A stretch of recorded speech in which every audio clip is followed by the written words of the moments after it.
Morning. Yes sir, good morning. Guys, nandito naman ako sa team guys. Dahil wala masyadong pasayro ngayon. Kaya dito kami sa team. Masaya ang team. Dahil ilan na lang kami dito guys. 3 na lang kami. Dahil kahit pa paano guys, baka sakali magkaroon kami pasayro. Blessing na rin to guys sa amin. Nandito kami sa team. Sir Renz, ano masasabi mo sir sa team na andito tayo ngayon? Kahit medyo matumal, nagtsaga tayo dito sa team. Maganda kahit na matumal, okay lang. Gawa ng hindi na maulan. Wala nang ulan ngayon kaya medyo normal ang papatakbo mo dahil hindi madulas ang kalsada. Pero ganun pa man, ingat pa rin tayo gawa ng kwan. Ng disgrasya, nandiyan lang sa tabi natin yan. So, ito ay medyo mamaya-maya, uwi na kami gawa ng patapos na yung mga pasayro ng sasakay dito. So, maraming salamat at magandang umaga sa inyo lahat. Ayan, Sir Renz. Sir Renz, maraming salamat sir sa maikling time na tayo nagkausap-usap dito sa team. Kaya ako'y nagpasalamat dahil hindi natin pabayaan ng team. Yan. Okay. Sir Norman, good morning. Yan guys, Sir Norman. Kasama namin sa team. Yan dito guys. Ilan lang kami? 3 lang kami dito. Sir Norman, masaya ang team dahil nagtsaga tayo dito sir sa team.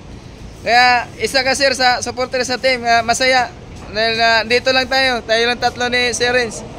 Yan guys, 3 lang kami ni Sir Norman saka ni Sir Renz dito sa team. Nagtsaga kami guys para lang sa aming katustos sa aming pamilya. Kaya dito kami. Lord, gabayan mo kami Lord dahil alam namin na mahirap itong hanap buhay namin. Pero alam namin Lord na ikaw yung kapangyarihan na magbigay ng lakas sa aming pangatawan Lord. Andito kami. Ayan. Ano masasabi mo Sir Norman? Andito tayo sir.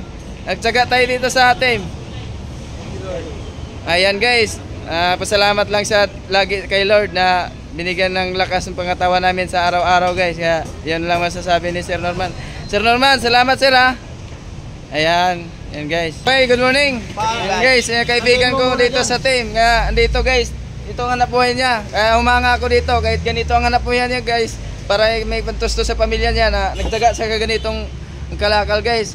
Huwag ka mag-alala sir dahil blessing ni Lord yan. Dahil sa ganyang hanap buhay mo sir na andyan si Lord sa'yo nagagabay, hindi ka magkasakit lagi dahil magandang marangal yung trabaho mo sir. Salamat sir Ayan. Ate, good morning guys, andito si ate, andito supporter sa team. Kami team, masaya ate kahit papaano nandito tayo. Kahit ilan-ilan lang tayo dito sa team. Masaya kami team dahil nakasama ka namin dito sa team. Anong masasabi mo te na dito ang team sa harap mo ng Sara-Sara Store? Ayan guys, ang pangalan nitong tindahan niya guys, Sara-Sara Store. Alam nyo na guys kung bakit ganun Sara-Sara Store ang pangalan ng tindahan ni ate. Siyempre, pagka may time magbukas, pagka wala, mamasyal, punta sa Okada. Ayan, yan guys, kaya ganito ang ano ni pansit lang at saka dinuguan. Kaya kung gusto nyo kumain ng pansit bato at saka dinuguan, dito kayo pumunta. Sa barangay Toowan. Ayan, yan si ate guys. Si ate Lilia dito guys. Tagpuan yung hindi pa nakakilala sa tindahan ni ate dito sa Sara-Sara Store. Pupunta lang kayo dito guys. Dahil ito yung kaya ito yung bagong pangalan niya guys, Sara-Sara Store. Dito sa team. Ate, salamat Okay. Yan. Sa kayo